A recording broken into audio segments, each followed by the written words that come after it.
Hi, everybody. Welcome back to the Global DeFi Conference. I hope you've all been having a great day. I know I have. There have been so many great talks, and we have a really good one next as well. We've got Nick Fett, the CTO of Tellor, and he's doing a talk all about why oracles are going to be as big as your layer one. But before I get to Nick, I've just got a quick announcement. Big shout out to Pendulum, one of our sponsors for this show. Pendulum is an open source blockchain that aims to establish the missing link between fiat and DeFi ecosystems through a sophisticated smart contract network. So for those of you that were at our show yesterday, David Schwartz from Ripple, he opened up the show with a talk all around automated market makers. And this is essentially what Pendulum done. They're building automated market makers to introduce scalable liquidity pools for fiat currencies and create yield earning opportunities for token holders. Now, Pendulum are great. They've got their booth, so if you want to learn anything about them, then head over there. But don't do it yet because we have Nick right here. I'm going to bring him onto the stage now.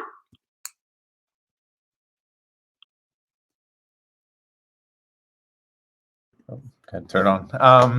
Hi, Nick, how are you? I'm doing great. Yeah, awesome to have you here. Super excited for this one. I'm going to jump straight backstage, but I'll be back on later to do some questions. Cool. Look forward to talking.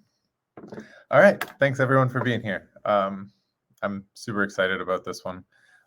As Selena said, so my name is Nick Fett. I'm the CTO of Tellor. Tellor, as you guys can probably guess from the title, we are a decentralized Oracle protocol. But I'm probably going to talk about, I think I talk about Tellor for like one slide. The bigger piece of this talk is going to be, I'm just going to go over kind of what oracles are, kind of the current state of the space and how oracles are sort of going to enable the space to become more, what's sort of the outlook for kind of the crypto space in general, and why kind of I'm excited to be in the Oracle technology and where I see it sort of connecting and making this whole thing actually make sense. So yeah, let's just get started.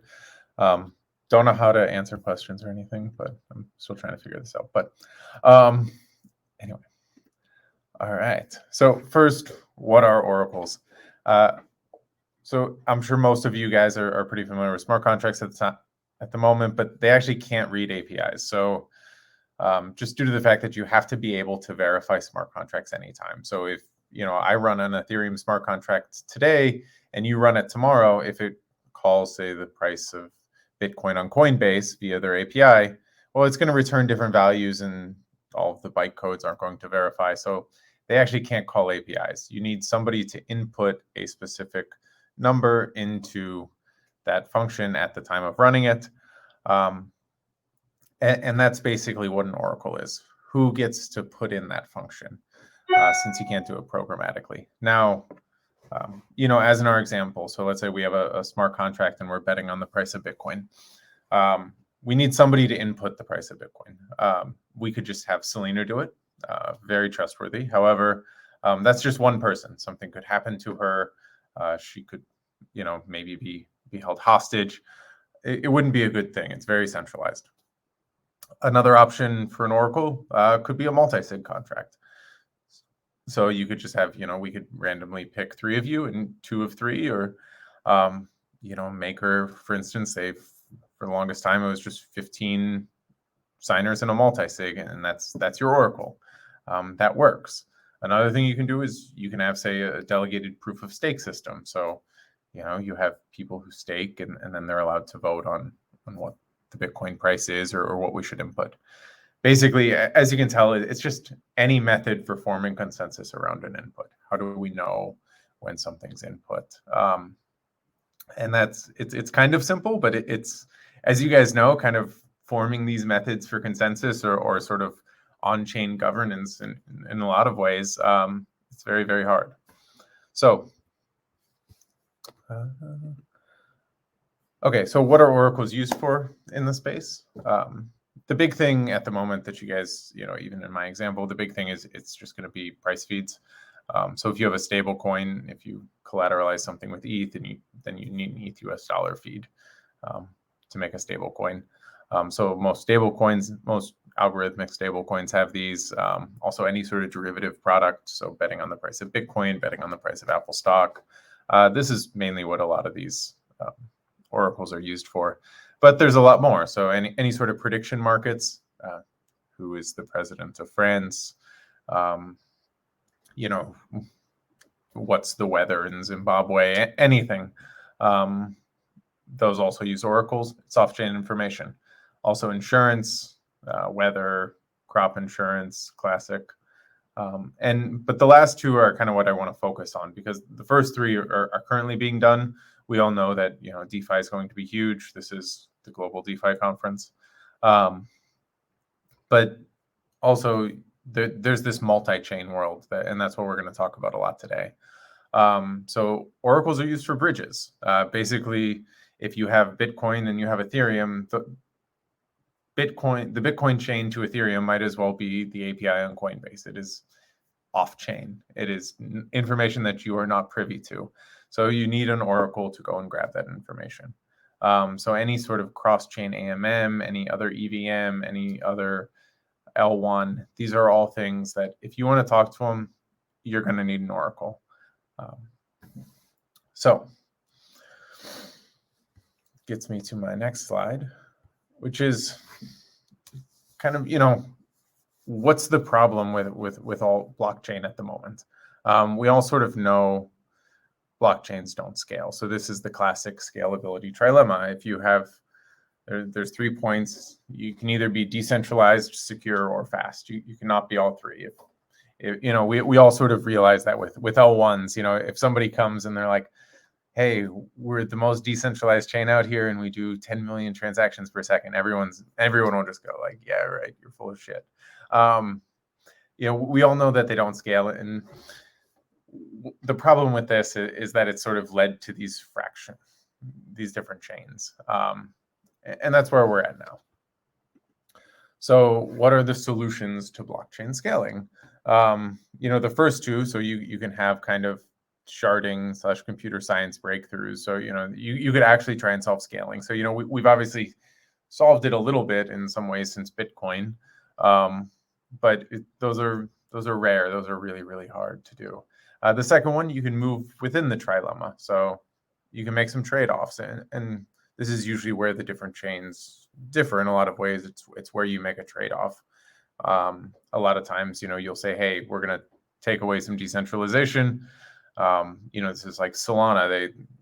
Most people know, like, if you just make block sizes really, really big, you can achieve a whole lot of scalability. Well, the problem is that now it's impossible to run a node and verify your chain, or, you have the EOS model where it's only, a handful of data centers, which are your validators. That makes it really, really tough. Like, we all know that we can do that, but it's not necessarily something new. It's just sort of a trade-off, and maybe that makes sense. But other things, basically, how do we scale? How have we scaled crypto so far? People have always said, like, oh, Bitcoin hasn't scaled or Ethereum hasn't scaled. And in a lot of ways, like, they haven't scaled individually. But crypto as a whole has. If you think, Bitcoin only did so many transactions, they still only do so many transactions. But crypto as a whole is doing way, way more transactions because we get new chains. And this is an amazing thing. And I see this just continuing. Everyone likes to say, like, I put at the bottom, like, roll-ups, and eventually we're all going to be able to validate back to the larger chains. But waiting on number one, so waiting on these computer science breakthroughs to have one chain be able to validate everything. I've been in this space for quite a long time now, and it usually just doesn't happen. Things usually just keep kind of evolving slowly along the same line. So we're going to see new chains. We're going to see some different assumptions along there, and we're just going to figure out better ways to interact with them, better ways to sort of move assets, and whether it's better wallet technology to make sure that, you can interact, your MetaMask connects now to Polygon and to Harmony and to Arbitrum, and you don't even have to think about it, and it's great. The next piece is, how do we sort of move assets between these? And that's what I want to talk about here, which is oracles.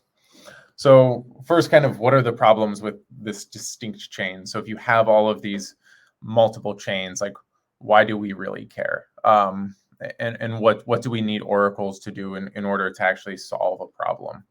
The biggest piece is sort of fractured liquidity. So, you know, we're at a DeFi conference, so I'm bringing it back. If you have AMMs on all of the different chains, you're going to have, you would have liquidity on all of them. You would need to maintain liquidity on all of them, and that makes it very difficult. You know, this is the problem if basically with the centralized exchanges or for a lot of small coins, if you know, you don't have, maybe you have $24 million of daily volume, but if, you know, like Tellor, like we, you know, our coin has, you know, millions and millions of dollars worth of daily volume, but it's across like 30 different exchanges. Like if you actually wanted to go and trade $20 million in our coin, it would be like nearly impossible. And it's just fractured liquidity. Even though you have a whole bunch of daily volume, it's all over the place. How can you sort of make all the chains sort of talk to each other? Another big problem, and we're starting to realize this, so, you know, as you have these DAOs sort of pop up, everybody is, you know, I'm not here to sort of sell you on DAOs, but you guys should really be pro DAO by this point. DAOs are going to be the future. These sort of nationless companies that can run anywhere and do anything tax-free. It's super powerful. But how do you sort of govern across multiple chains? So, you know, if you have, say, a vote on Ethereum, and it takes your token, well, the problem with that is, oh man, like you have tokens on multiple different chains. That's really, really hard. How do you, does everyone have to bridge them back? How does this work? We don't know. And the other thing, it's just kind of the complexity. So, you know, a lot of people, maybe some of you have been paying attention to, like, there was the wormhole hack. There's been lots and lots of hacks of bridges, because nobody really knows how they work. A lot of them are really centralized. And then there's a lot of problems too that come once we really start moving to these different chains. You know, if I bridge a token from Ethereum to Polygon to Avalanche back to Ethereum, is that the same token? You know, where's the risk? How does it all unwind? Does it all unwind? We don't know. We don't know the answer to that quite yet. And these are things that you don't really want all of these fractured chains. You want them to sort of be connected and have sort of the risk sort of transparent and siloed across them. So let me get into where I think the solution is. So what are the next big things, and then I'll get into how oracles solve these. The next big things in my mind, the first is obviously bridges that aren't centralized. I think in a lot of ways we're at that point. You know, if you remember in like 2017, you had all of the ETH killers, and it was basically just a bunch of people who said they could do, you know, just like Ethereum, but like 1,000 transactions per second. And it was just, everybody was super centralized. You would just move along the scalability trilemma in a way that would just make you completely centralized. And that's not scaling. And in the same way, you know, we want bridges that are live and functional now. And the way that people do that is you just centralize them. Like, we know that we can get a centralized bridge to work. That's great. You know, a centralized bridge it's the same thing as, like, you know, Binance is probably the biggest centralized bridge at the moment. You can withdraw to a different chain. So we're going to get bridges that aren't centralized. We're also going to get cross-chain DEXs. So I know we'll talk about that in a minute, but you can have DEXs that aren't native to one chain. Most of you probably know this by now, but it's coming. And last, you know, I talked about the problem, but we're going to get cross-chain governance. It's just coming, and I'll talk about how Tellor's solving that at the moment. So, okay, so the first piece is bridges. Bridges are just oracles, guys. I'd kind of talked about this before. If you have a bridge, this is for those of you that don't know how bridges work. You deposit some token on Ethereum into a smart contract. An oracle goes over to some other chain, let's call it Avalanche, and it says, hey, Selena deposited her token in our Ethereum smart contract, and then you would mint the token over on Avalanche. And then to go back, you would basically need to take that token that Selena gave you or paid you with and deposit it into that same smart contract, burn it, and then the Oracle would verify that it was burned and unlock that for the owner over on Ethereum. That's all a bridge is. It's just really, really hard to do, especially in a fast way. Mainly because what happens is if you have a whole bunch of bridge assets, basically you have one smart contract on Ethereum that's holding a whole bunch of funds. It's like this giant honeypot. And then you also have minting functions for basically minting value over on this other chain. So they make for these really, really nice targets. So anyway, bridges. If you want decentralized bridges, you're just going to need decentralized oracles. That's the only function that's missing here. Where do you get decentralized oracles? People are building them, so that's what we do. Other people are starting to get on board as well. You don't need to settle for just trusting some centralized exchange or some one party to be your bridge. Cross-chain DEXs. So this is kind of in a similar vein as bridging, but there's sort of two ways to trade digital assets between chains. So the first one, kind of like I was talking about, you would just bridge it and then trade it. So if you wanted to go trade on Polygon's AMM, you would first bridge your token over to Polygon and then trade it. The problem is well, now you have fragmented liquidity, and then you have some validator problems if you have these gigantic honeypots. But the next solution is kind of a cross-chain DEX. And yes, thank you for all of these thumbs up and whatever else are flying on the bottom of the screen. Yeah, cool. So the next way to do it is just bridge the data. So you could have a pool of one funds on Ethereum and a pool of another funds on Polygon, and you could just bridge the orders. So you don't need to actually move the assets back and forth. You just bridge the order and unlock it.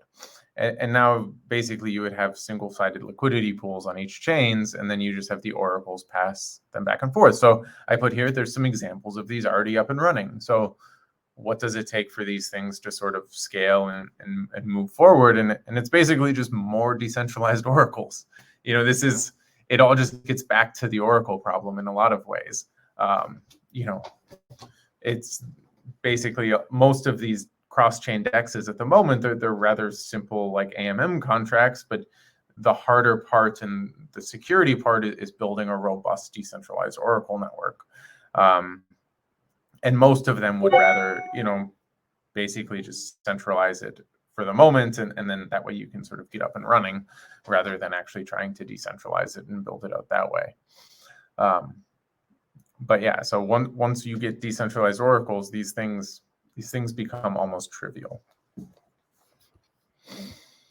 Okay, and the last piece that I think is really the future and that's really going to drive Oracle demand is going to be cross-chain governance. So right now we all sort of know that voting on chain is awful. Nobody votes on chain. It costs a lot of gas on the big chains. Not to mention like whales a lot of times control it. But it's actually just going to get even harder because, as we start doing these things where we're bridging coins on multiple chains, that's not going to be good because now, well, let's say you have an on-chain vote on Ethereum. It actually doesn't know about your balance of that coin over on Polygon or your balance on Avalanche. You're just stuck. So you don't want to have to bridge back. That costs a whole lot of money. So you probably just won't even vote in the first place. Another thing, so this is a really big problem for DAOs like us and other DAOs as well. Basically, every time before we want to get a vote going, we have to go tell people, get your coins off of centralized exchanges, take them out of these custodial wallets because they don't vote. If they did vote, they could just swing any vote, which is a giant risk.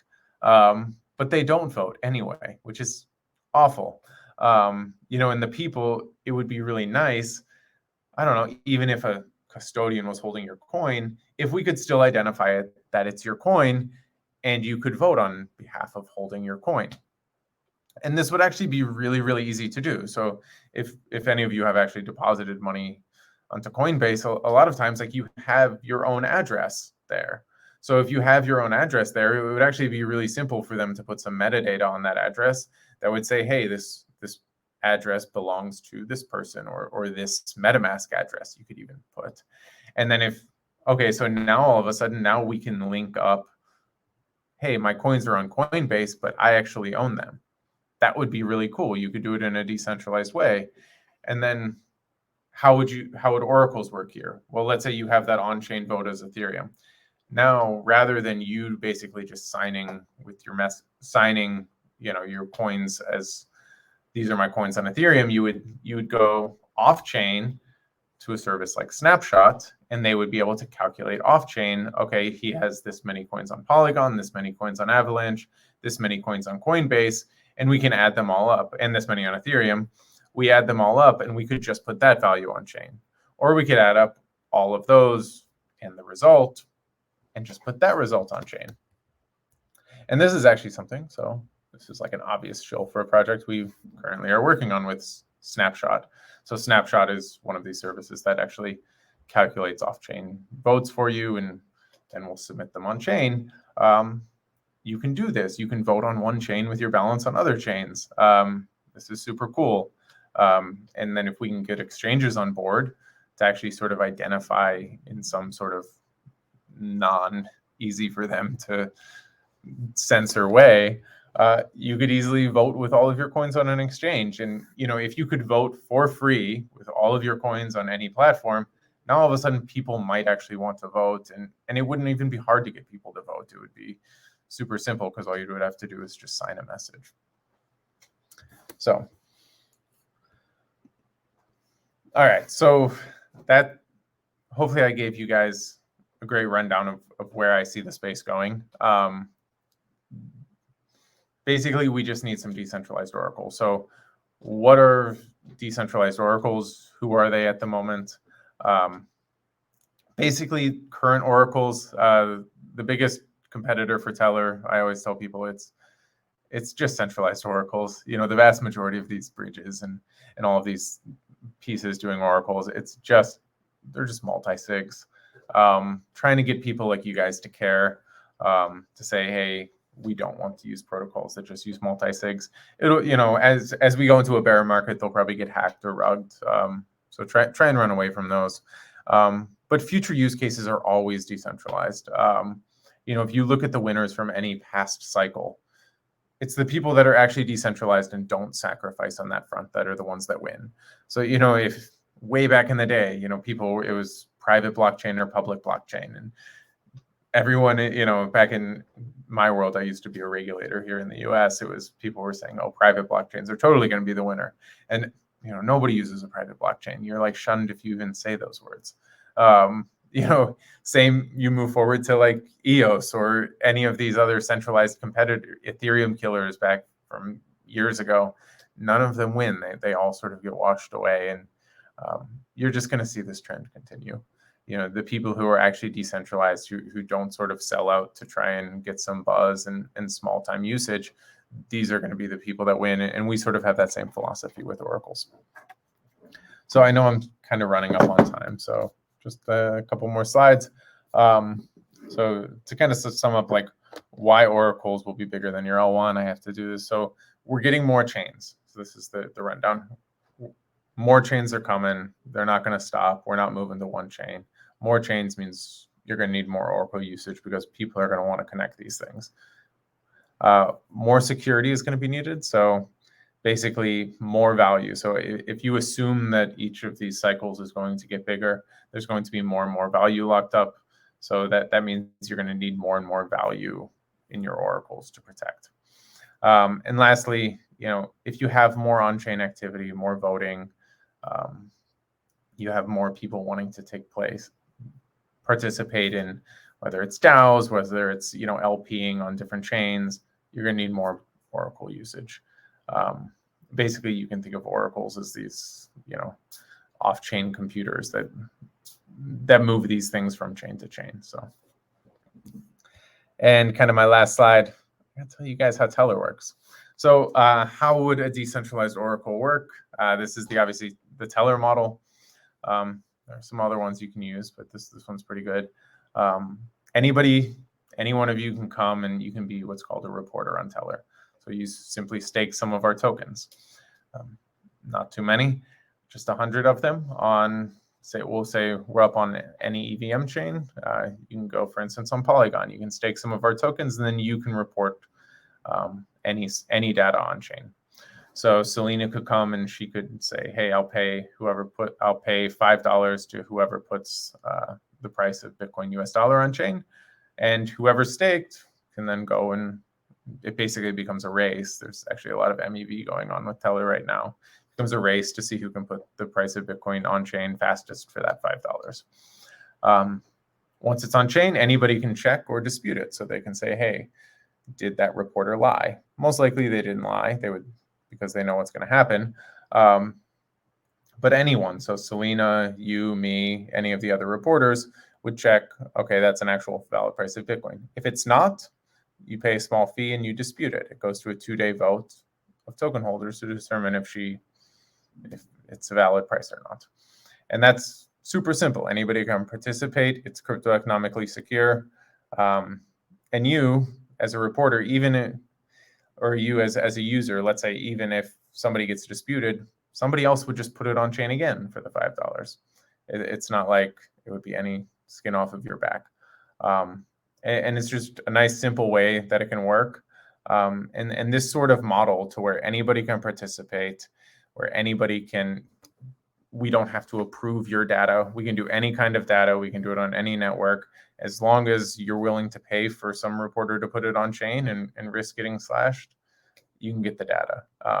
And it's this sort of open, permissionless piece that's really what separates a decentralized oracle from a centralized one. Can anybody participate, and can anybody censor what kind of data you can get? So anyway, I think that's just about time. So thank you guys for listening. Looking forward to answering some questions. So thanks, everyone. Hi, Nick. What a great talk. I was really, really looking forward to that, and I definitely wasn't disappointed. I particularly liked how involved I was with that with that talk. I did a lot in there. Well, you said, yeah, you have a conflict of interest, so it's okay. So I'll just run through a couple of questions. I know we're a little tight for time, but we can spill out onto the break. I'm sure people want to know. So the first one's from Rebecca Swift, which is, what are the security issues that are posed by bridges? Yeah, these are huge. So, I mean, bridges, like I'd kind of gotten into it a little bit in the talk, and that you're creating these giant honeypots. Basically, if you're running a centralized bridge, most of the time the bridge providers can run away with a lot of the money, or, have an easy way to kind of fake some of those issues. So that's probably the main issue. The other issue that a lot of people don't realize with their bridges is that if you have a centralized bridge, even if there is some crypto-economic or cryptographic way that they can't steal your funds because there's not signatures there, they could actually just stop running.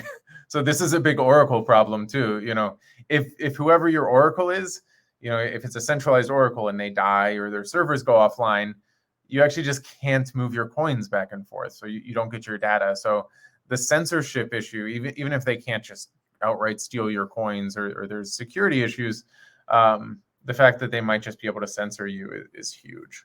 That's why I'm actually, I like to push a lot more for trying to keep the value native on each chain. So, you could say, like, if you want to bridge Ethereum over to Polygon, it's probably just a better idea to like sell your ETH on Ethereum and buy Matic over on Polygon, and then you're transferring, say, the dollar value, and as stable coins get better, you're transferring the dollar value, but you're not sort of creating these giant pools. So awesome. Okay. Then we've got another one from Flavia, and she says, how do you ensure the authenticity of the data across chains? Well, I mean, we don't sort of ensure anything as far as like, you know, people are willing to get disputed and lose money. So it's more of like a crypto economic way. But, you know, the big thing is like the reporters wouldn't actually submit until they sort of know. This is another piece, just depending on the chains, the hardest piece is ensuring the authenticity, because a lot of times it's not instant. So most of the, you know, like if you know, even like if you deposit on Coinbase, they don't actually unlock your funds right away. So like if you deposit Bitcoin on Coinbase, you actually have to wait a whole hour before you can move those Bitcoin on Coinbase or try and send them off, because there could be a fork in the chain. So you usually have to wait 6 confirmations. And the same if you deposit any sort of coin onto a centralized exchange, they make you wait because there could be forks or 51% attacks. So usually just depending on the security of the chain and how sort of verifiable it is, you would have to just wait different times probably before you would push that data across the chain. So I think that answered it, hopefully. Yeah, I'd say so. And we have time for just one more. I'm going to go with this one from Abigail. What if one entity owns like 50% or more of the nodes? That would be centralized, right? Not necessarily. You know, like I could say maybe I think she's talking about Tellor, I would assume. Maybe, or like of chains in general. I don't know. Like I know of chains, it would just depend on what chain you're talking about. Like sometimes it's A-okay, sometimes it's not. She's commented just general, so I think it would just be just chains in general. Yeah, I mean, so it depends. You know, sometimes chains have much better security to where you would need to compromise, you know, 2/3 of the validators or even more. It would depend on what chain you're talking about. I think usually the bigger thing, like, make sure that whatever chain you're doing, anyone's allowed to be a node or a validator. That's usually a good rule of thumb, to not being centralized. It's just that anyone's allowed to sort of participate in it, rather than a specific number. Okay, great. Well, that was absolutely amazing. I thoroughly enjoyed that. Thank you so much for joining with us today, Nick. It's been so great having you on our stage, and thank you everybody to the audience. Some really great questions in there. So yeah, great. Also, and enjoy the rest of the show, guys. Thanks. For just 1 second, I've got a quick video to show you. But Nick, thank you so much for your time today. Yep, thanks.